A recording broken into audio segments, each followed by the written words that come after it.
Sarawak Education Department directed to monitor rabies situation. 8 rescuers killed in Indonesian helicopter crash.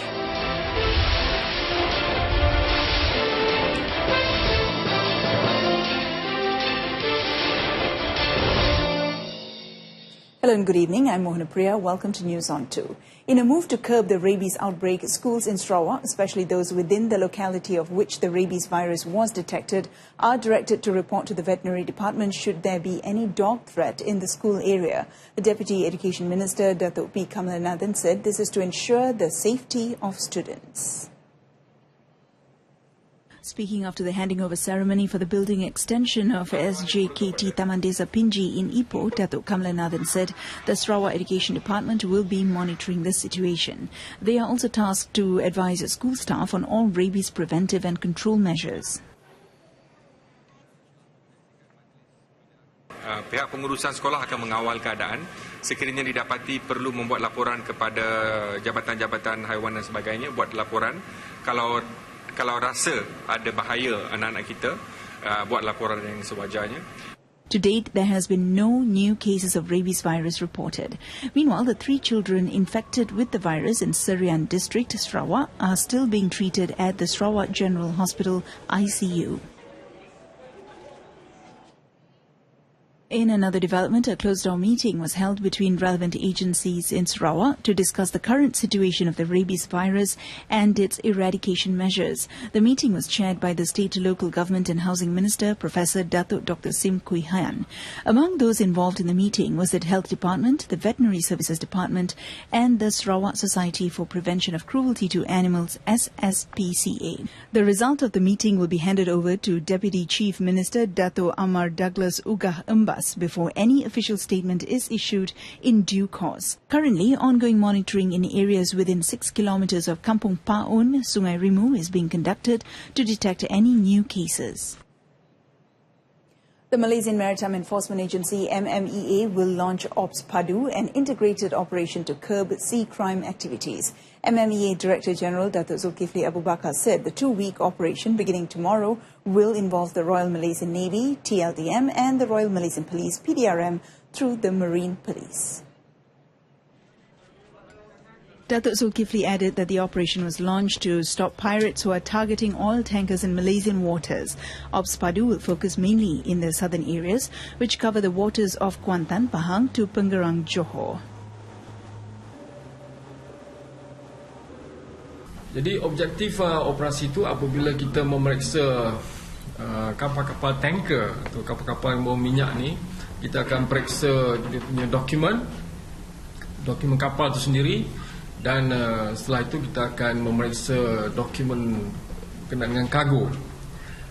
Dan akhir sekali ialah dokumen berkenaan dengan perjalanan mereka, perjalanan kapal tersebut. Datuk Zulkifli was speaking at a briefing in Putrajaya, which was also attended by Navy Deputy Chief Vice Admiral Dato Anwi Hassan and Marine Police Commander Senior Assistant Commissioner Dato Abdul Rahim Abdullah.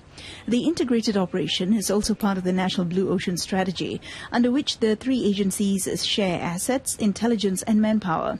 Previously, on June 23rd, pirates hijacked a Thai oil tanker in waters of Kuantan, where about 1.5 million litres worth of diesel was stolen. Johor police arrested 2 local men and an Indonesian woman believed to be involved in human trafficking activities in 2 raids in Johor Bahru yesterday. State CID Chief Datuk Kamarul Zaman Mamat said during the raids, which began at 6:30 p.m, 5 Indonesian women aged between 28 and 60, suspected of being exploited by their employers, were also rescued. Datuk Kamarul Zaman added the operation, dubbed Ops Lebaran Anti Pemerdagangan Orang dan Anti Penyeludupan Migran ATIPSUM, first raided a senior citizen's home and the second raid was conducted at a house which was used as a foreign workers agency.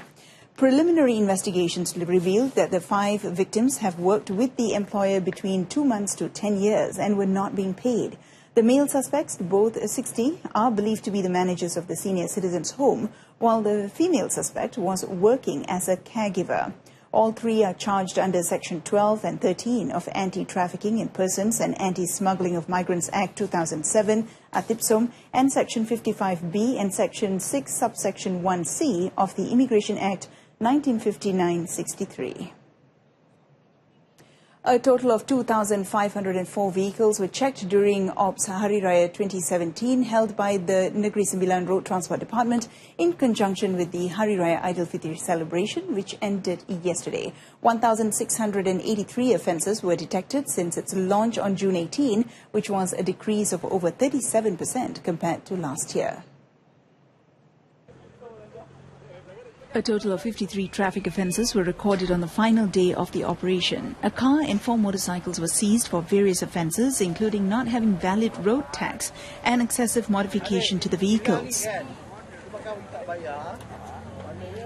JPJ juga telah menumpukan 7 kesalahan utama yang dikompon maksima dalam Ops Hari Raya Aidilfitri ini, iaitu 7 kesalahan utama terdiri daripada gagal mematuhi lampu isyarat, memotong garisan berkembar, menggunakan telefon bimbit, memandu di lorong kecemasan, memandu melebihi had laju, tidak memakai tali pinggang keledar dan memandu di lorong kanan secara berterusan bagi kenderaan barangan.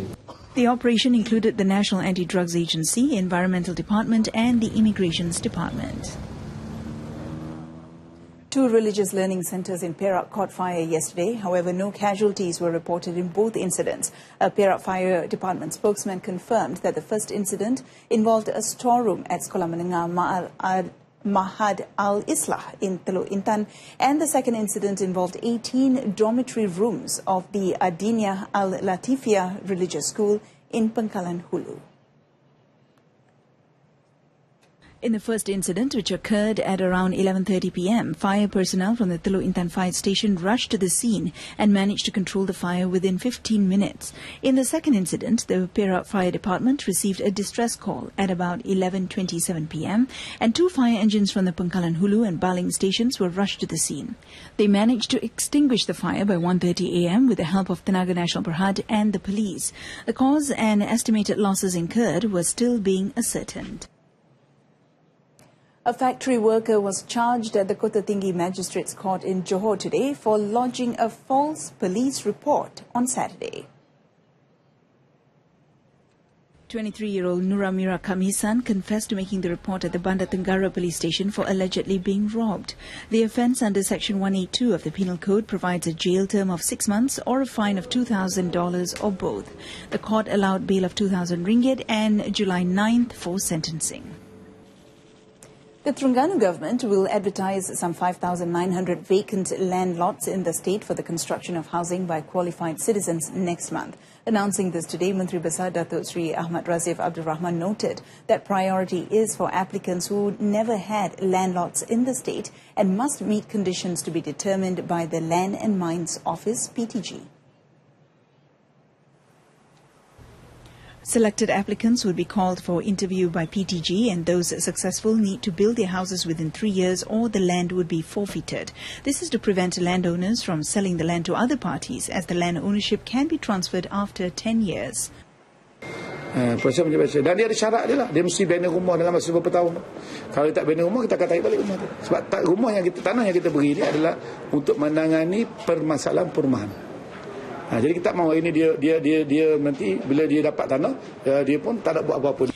He told reporters after opening the meeting of Peninsular Malaysia Assistant Land Officers Union, Terengganu, in Kuala Nerus. The Terengganu government had allocated 64 million ringgit or 2 million ringgit for each state constituency for the construction of housing under the Hardcore Poor Housing Program, PPRT. 40% of MyRapid card holders and 30% of concession card holders have changed their card to the new MyRapid Touch and Go platform, which will take effect on July 17. All MyRapid card holders have been given a month starting June 15 to change their cards and migrate to the new platform. Prasarana Malaysia Berhad had recently reported that the current MyRapid card will cease usage after July 15. Card holders will be able to change their cards free of charge at all Rapid KL customer service counters at LRT, monorail and BRT stations, except at the Abdullah Hukum LRT station. The exchange counter is open from 7 a.m. to 7 p.m. until July 15.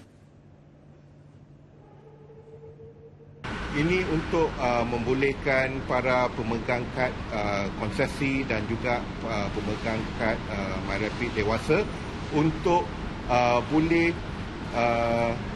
menggunakan perkhidmatan LRT, BRT, monorail dan terus ke MRT fasa 2 dengan tanpa sebarang gangguan. There are over 220,000 MyRapid card holders and over 68,000 MyRapid concessionaire holders. Sampai saja nombor 59 panggil, saya dapat nombor 62. So very good service. I'm very happy with the people of Pasarana. It's very convenient for me to travel around, and it's very fast because it only takes 10 minutes. Apart from it being used at highway toll plazas, the new Touch and Go card can also be used to board the LRT, MRT, monorail and the KL Rapid Bus. Chants of Bangkit Bersama or Rising Together echoed as crowds gathered at the Marine Police Jetty in Batu Uban, Pulau Pinang to welcome 6 swimmers bearing the torch for the KL 2017 Torch Run. The swimmers reached the jetty around 8:45 a.m. today after departing at 7 a.m. from Pulau Jerajak. The torch was then passed to State Federal Development Officer Syed Shahari Syed Abdullah, who led the initial group of runners for 11.5-kilometer long run to the Youth and Sports Complex in Batu Uban. 67 torch bearers carried the torch along the route, which arrived at the complex around 11:30 a.m. The torch, which was received by Teluk Bahang Assemblyman Dato' Syahidan Hussein Ayub Shah, was on display until 5 p.m. The KL 2017 Torch Run began on May 13 and is expected to be completed by August 12 ahead of the SEA Games from August 19 to the 30th and the Para-ASEAN Games from September 17 to the 23rd.